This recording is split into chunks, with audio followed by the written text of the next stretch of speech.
Cum să îți alegi eșarfele?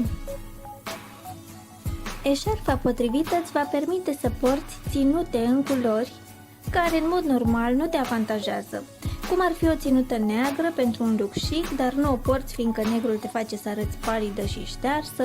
Trucul este să porți la acea ținută neagră o eșarfă în culorile tale preferate, iar efectul wow este garantat. Alege eșarfa după culoare și model. Combinarea culorilor este o parte foarte importantă. Prin culori îți dezvălui personalitatea, practic comunici despre tine, de aceea este foarte important ce culori alegi și cum arăți cu acele culori. Ca să nu cazi în extreme, regula este să porți 3 culori. În loc să alegi o eșarfă într-o singură culoare puternică, mai bine alegi o eșarfă cu design sau diverse modele imprimate. Alege după material și textură.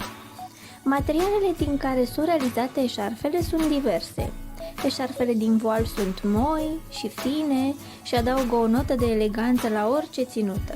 Sunt ușoare și confortabile pentru orice vreme, iar lucrul acesta le face un accesoriu nelipsit atunci când îți compui o ținută.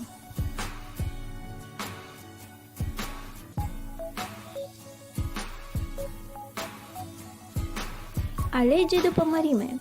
Alegerea eșarfei în funcție de mărime depinde de ținută și de ocazia la care este purtată. Eșarfa de dimensiune mică este simplă și îngustă și te poți juca cu ea în foarte multe feluri.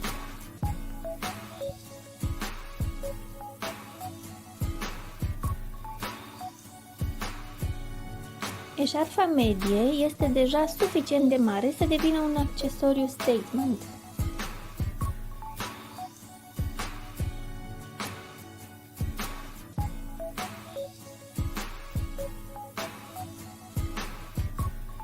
Iar dacă îți place să te învălui în materiale, atunci mărimile mari și extra mari sunt ceea ce îți trebuie.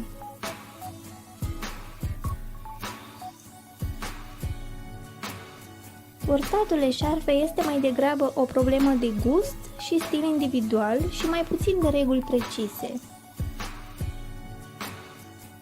Poartă-le pe cele care te fac să te simți bine, să te simți frumoasă și confortabil.